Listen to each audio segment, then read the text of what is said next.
안녕하세요. 부동산 성공투자의 미래 시즌2 진행의 정민입니다. 9.13 부동산 대책 이후 지역별 분양 성적표의 희비가 갈리고 있습니다. 지방 부동산의 부진 속에서 수도권의 쏠림 현상이 계속해서 이어지고 있는데요. 서울 지역 내 미분양은 제로를 계속해서 기록하고 있고요. 경기도의 경우는 미분양 물량이 점점 감소하고 있는 상태입니다. 자, 이렇게 지역별 양극화는 앞으로도 계속될 예정인데요. 지역 선정에 무엇보다 신경을 좀 쓰셔야 될 것 같습니다. 자, 그럼 오늘 본격적으로 시작을 해볼 텐데요. 오늘 함께해 주실 전문가분 먼저 소개를 해드리도록 하겠습니다. 투미부동산 컨설팅의 김재경 소장님 자리해 주셨습니다. 소장님 안녕하세요. 네, 안녕하세요. 당신의 부동산 주치 김재경 소장입니다. 여러분들은 지금 부동산을 투자해야 되나 말아야 되나, 투자를 한다라고 하면 어디에 투자해야 되나 고민이 정말 많으실 텐데요. 오늘은 그럼 주목해야 할 투자 지역에 대해서 정리해 볼까 하니까 부동산 투자에 관심 있으신 분들은 주목해서 보시기 바랍니다. 네, 부동산 시장의 흐름이 시간이 지날수록 지역 선정이 무엇보다 좀 중요할 것 같습니다. 오늘은 올해의 유망주의 그리고 또 신경 쓰시면 좋은 지역을 소개해 주신다고 하니까 기대가 되는 것 같습니다. 강의를 좀 부탁드릴게요. 네, 2019년도 특집으로 해가지고 저희가 첫 번째 방송에서는 2019년도 부동산 경기 전망에 대해서 얘기했고요. 두 번째 방송에서는 2019년도 달라지는 부동산 세금에 대해서 얘기했습니다. 그럼 세 번째 이 마지막 시간에서는 무엇을 얘기할까 하면 바로 부동산 투자 유망 지역입니다. 지금 2019년도 들어와서도 벌써부터 뭐 거래 절벽이다, 아니면 뭐 보유세가 늘어난다, 다주택자 억제 정책이 계속 늘어난다, 뭐 이런 좀 안 좋은 얘기들이 정말 많은데요. 그런 상황 속에서도 부동산 투자했을 때 실패하지 않을 만한 중요한 곳들은 어디가 있는지 한번 정리해보는 시간 가져보도록 하겠습니다. 자, 부동산 투자 세 가지만 기억하자라고 얘기했는데요. 저희 방송을 이전에도 한번 보신 적이 있으신 분들은 한 번은 들어보신 적이 있으실 겁니다. 이 세 가지만 기억했을 때 투자를 하셨을 때 절반은 그냥 바로 먹고 간다라고 하실 수가 있는데요. 그럼 뭐였는지 하나까지씩 얘기해 보도록 하겠습니다. 첫 번째는 서울. 가능하면 투기 지역으로 와라 라고 할 수 있는데요. 가능한 중심 지역에 투자하라는 얘기입니다. 그리고 두 번째는 뭐 다른 부동산 유형보다는 아파트를 투자하시는 게 안전하다라고 할 수가 있고요. 마지막 세 번째는 지금 현재 25년 차 이내인 아파트를 투자해야 된다라고 할 수 있습니다. 이러한 부분에 대해서는 의문을 가지신 분들도 있을 거고 부동산에 관심 있으신 분들은 아, 그렇지라고 생각할 수도 있는데 어떠한 이유인지는 하나씩 꼼꼼하게 따져보도록 하겠습니다. 네, 화면을 보니 예전에 말씀하셨던 것이 좀 기억에 나는 것 같습니다. 25년 차 이내의 아파트 그리고 서울 지역에서도 중심부에 투자를 하면 좋다는 말씀이 기억나는데 하나하나 차근차근 설명 부탁드릴게요. 우선 첫 번째 양극화에 대해서 들 수 있는데요. 바로 다주택자 규제입니다. 세금적인 부과가 정말 심한데 바로 저번 시간에 세금 얘기를 했을 때도 한번 와닿으신 분들이 있었을 겁니다. 양도세 중과 대출 규제, 종부세 강화, 임대사업자 혜택 축소, 장기보유 특별공제 혜택 축소 등 다양한 다주택자 압박이 지금 8.2 부동산 대책도 그렇고 9.13 부동산 대책도 그렇고 계속해서 심해지고 있는데요. 그러면 이런 다주택자 억제 정책을 하면 어떻게 되느냐에 대해서는 핵심만 얘기했을 때는 결국 양극화를 초래한다라고 얘기했습니다. 여러분들도 한번 생각해 볼게요. 지금 다주택자에 대한 압박을 계속 하다 보니까 주택수를 줄여야 된다고 생각하면 어떤 것부터 팔까요? 지방에 있는 주택부터 처분하게 되고요. 그리고 경기권에 있는 아파트, 서울에 여러 채가 있다면 서울 외곽 지역을 처분하지 서울 중심 지역에 있는 아파트를 처분하지 않고 오히려 지방에 처분했었던 돈들을 일명 똘똘한 한 채로 중심 지역으로 더 몰리는 그런 형상이 나오면서 양극화가 이루어진다는 얘기 했었습니다. 실제로 이게 어떻게 됐나를 한번 볼까요? 2017년도 8월 8.2 부동산 대책이 나온 이후로부터 1년 동안은 서울 부동산 가격 누적 상승률입니다. 보시게 되면 뭐 일단 서울이기만 하면 많이 올랐습니다. 우리가 대표적으로 서울 외곽 지역 할 때 노도강이라는 얘기 하지 않습니까? 하지만 노원구, 도봉구 둘 다 9% 넘게 이제 상승한 것들을 볼 수 있는데요. 하지만 지금 서울이기만 하면 올라가긴 했어도 그럼 가장 많이 올라간 데는 어디냐라고 했을 때 가격 상승 상위 10개구를 보게 되면 강남 4구가 이제 대표적으로 보이고요. 그리고 강북에서는 마용성 이렇게 되는 등 서울 중심 지역들이 크게 올랐다라는 것들을 알 수가 있습니다. 그만큼 양극화가 벌어졌다는 얘기를 할 수 있고 또 이미 지방 같은 경우는 마이너스로 하락 전환을 했다라는 것도 주요 포인트인데요. 지금 지방과 서울 간의 양극화 그리고 서울 내에서도 서울 중심 지역과 비중심 지역 간의 양극화가 점점 심해지고 있다라는 것들 포인트로 알아두시면 되겠습니다. 그런데 이러한 부분들은 지금 와서 처음 발생되는 게 아니었습니다. 문재인 대통령 들어왔을 때 이제 나온 정책들이 지금 노무현 전 참여정부 당시에 있었던 규제들을 그대로 답습하는 것들을 볼 수가 있는데요. 노무현 전 참여정부 당시도 그럼 어떻게 됐냐 한번 봤을 때 전국 평균 같은 경우는 올라갔다라고 생각하실 수 있지만 이거는 반은 맞고 반은 틀립니다. 예를 들어서 지금 수도권 같은 경우는 크게 상승을 했는데요. 우리가 전체적으로 규제가 나왔을 때 다들 하락했다가 올라간 거는 수도권이었지 오히려 지방 같은 경우는 그대로 하락세를 면치 못했다라는 것들을 알 수 있습니다. 이미 그 전에 우리가 과거를 갖다가 기록해 봤을 때 지금 지방과 서울 간의 양극화가 심해졌다라는 것들을 알 수가 있고 이게 지금 와서도 똑같이 되풀이되고 있다라는 것들을 정리하실 수가 있습니다. 네, 다주택자 규제에 대해서는 매회 소장님께서 언급을 해주고 계십니다. 다주택자 규제가 심해지면 심해질수록 똘똘한 한 채를 남기고 지역별 양극화가 훨씬 더 심해진다라는 말씀을 해주셨는데요. 그러다 보니 투자는 서울 지역 중에서도 중심부에 투자를 하라는 말씀이신 것 같습니다. 자, 그렇다면 이번에는 아파트 이야기를 좀 들어볼까요? 아파트에 투자를 하라는 것은 빌라나 상가는 투자하지 말라는 이야기인지 좀 궁금합니다. 설명해 주시죠. 네, 기본적으로 부동산 시장이 좀 많이 달라졌습니다. 특히 수익형 부동산에 대한 게 이제 위기로서 이제 다가오고 있는데요. 뭐 여러분들도 아마 느낄 겁니다. 최저임금 인상부터 해가지고 지금 자영업자들이 지금 위기로 얘기가 많이 나오고 있는데요. 지금 폐업자들도 많고요. 경기가 안 좋아지다 보니까 임대료가 올라가는 게 아니라 오히려 임대료를 낮춰달라는 요구들이 많고 실제로 그렇게 합니다. 근데 임대료를 낮추는 게 중요한 게 아니라 오히려 공실로서 폐업하고 나가는 사람들도 많은데요. 그렇다 보니까 지금 수익형 부동산 같은 경우는 공실이라든지 이런 임대료가 하락하면서 지금 좀 위기라고 알 수가 있습니다. 수익형 부동산이 인기가 있었던 거는 예전에 뭐 금융위기가 터지고서 뭐 아파트라든지 이제 양도 차익을 갖다가 기대하기 어려운 시장이 되다 보니까 우리가 투자를 하려고 할 때 그럼 어디를 해야 되느냐라고 했을 때 그러면 다달이 월세라도 받는 수익형 부동산 쪽으로 많이 몰렸었습니다. 그렇게 수익형 부동산이 한동안 인기를 끌면서 그 몇 년간 크게 상승을 했는데요. 여러분들도 뭐 TV를 보다 보면 뭐 꼬마 빌딩이라든지 상가를 투자한 연예인이 뭐 그 몇 년 사이에 뭐 10몇억도 아니 20억도 넘게 올랐다라는 얘기도 한번 보신 적이 있을 겁니다.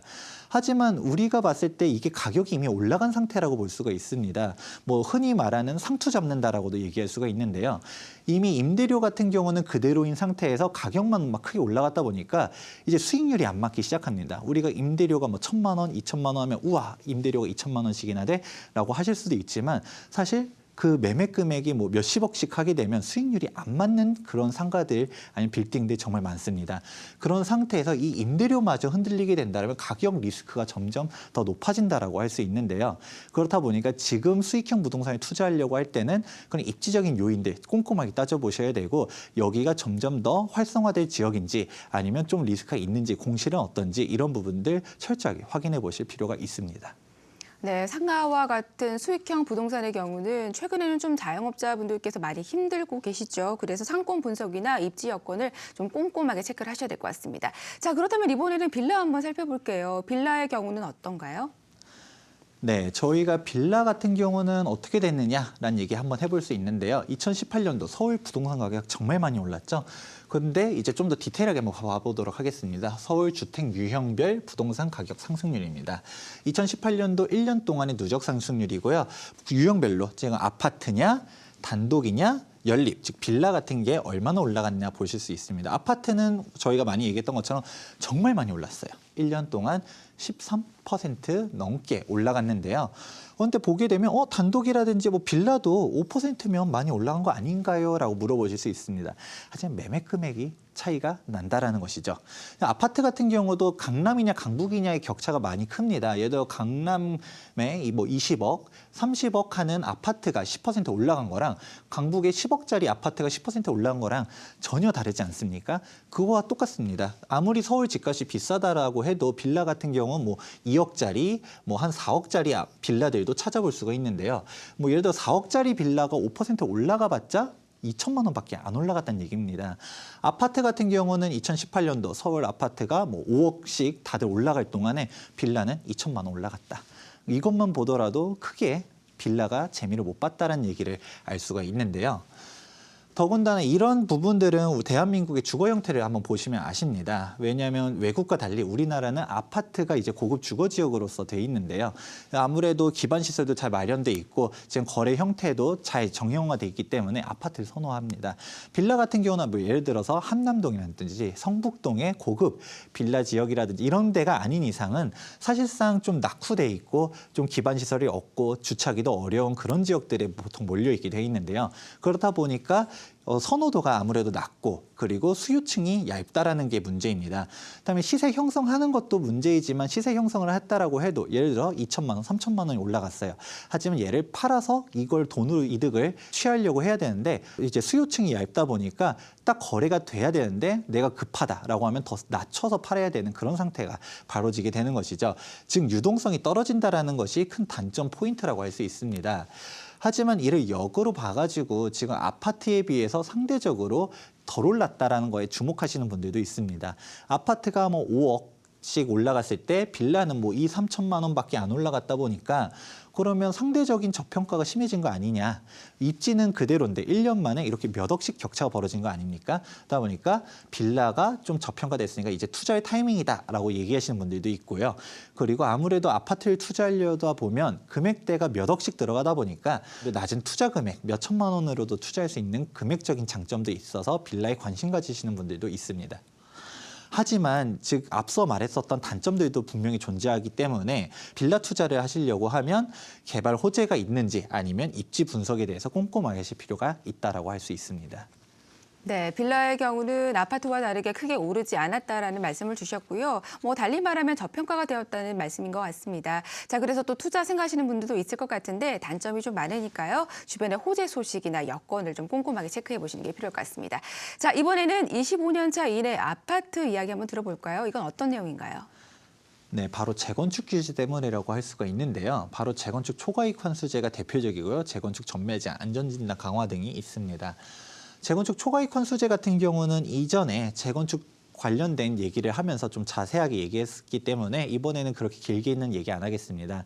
핵심만 얘기하면 재건축을 하면서 진행됐었던 차익에 대해서 추가이익 환수제를 갖다가 부과하면서 최대 50%를 때리게 되고요. 그와 별개로도 양도소득세를 매도할 때 또 내게 되는 이중과세 얘기가 나오는 게 바로 재건축 초과이익 환수제입니다. 이것 때문에 수익률이 반토막이 났다라고 할 수가 있는데요. 그거와 별개로 전매 제한이 또 묶여 있다 보니까 재건축에 대한 규제들이 점점 첩첩산중이라 할 수 있습니다.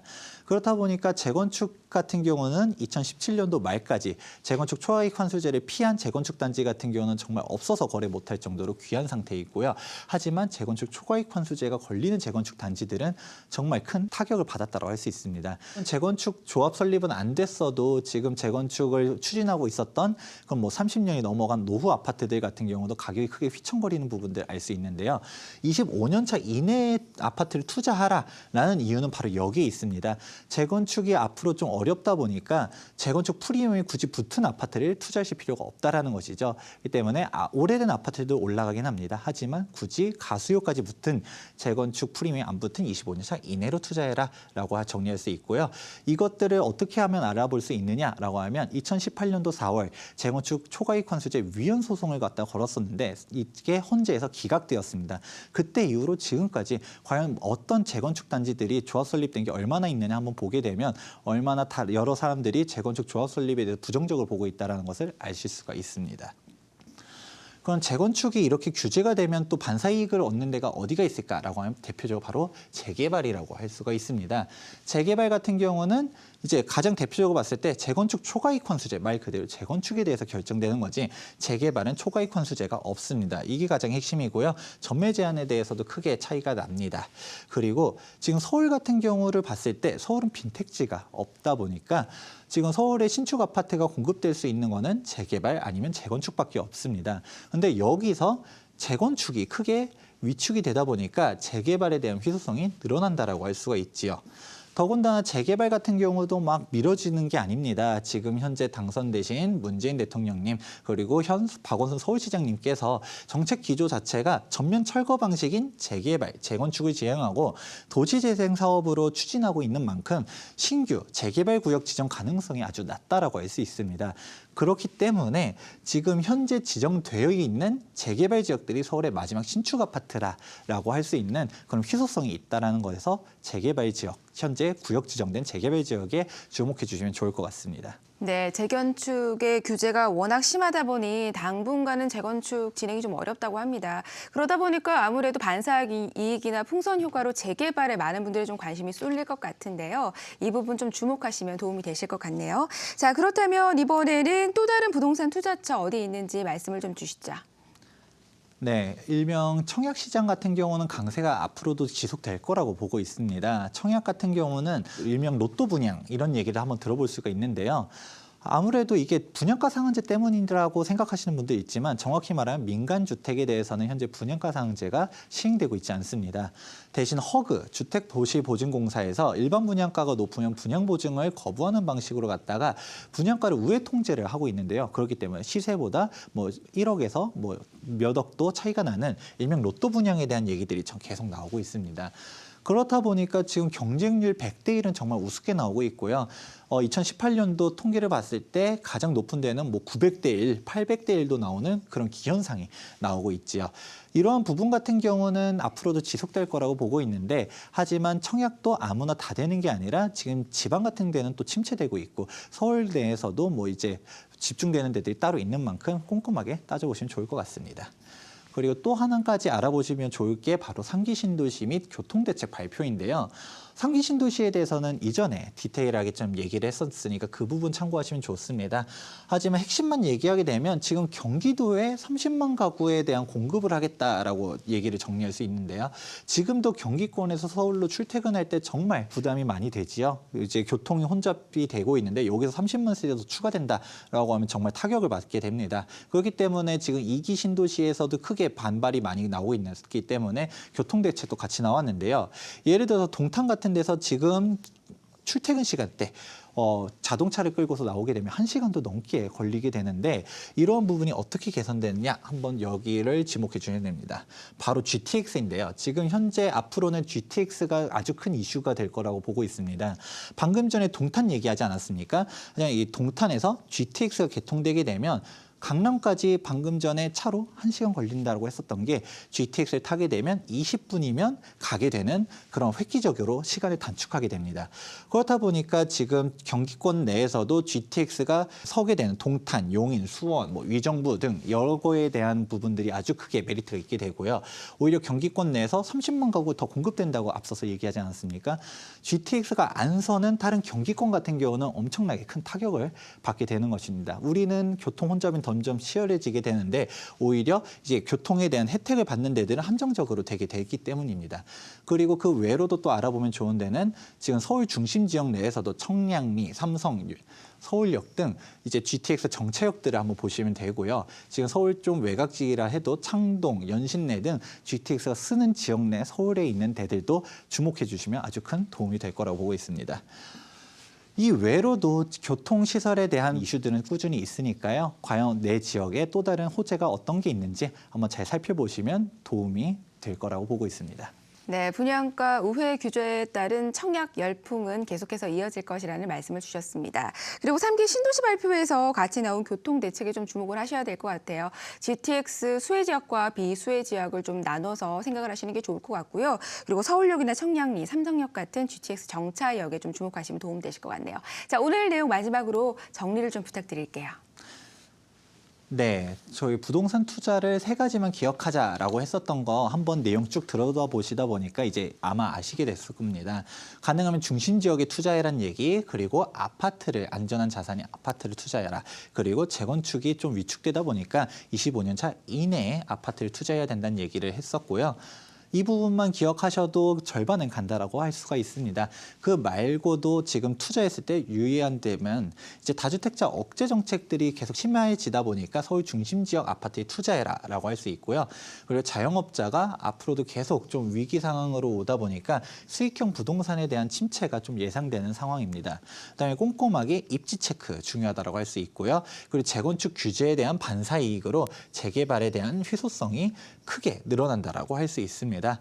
그리고 또한 상기 신도시 입주와 그리고 교통 대책에 대해서 이제 주목하는 점은 바로 GTX라고 할 수 있습니다. GTX 수혜 지역과 비수혜 지역에 대한 격차가 심해지다 보니까 경기도권에 투자를 생각하시는 분들은 꼭 GTX가 어디에 서는지 꼼꼼하게 따져보시면서 이런 지역들에 투자하시는 게 중요하다고 할 수 있습니다. 네, 2019년 부동산 투자처에 대해서 오늘 살펴봤습니다. 시청자 여러분들에게 많은 도움이 되셨을 것 같네요.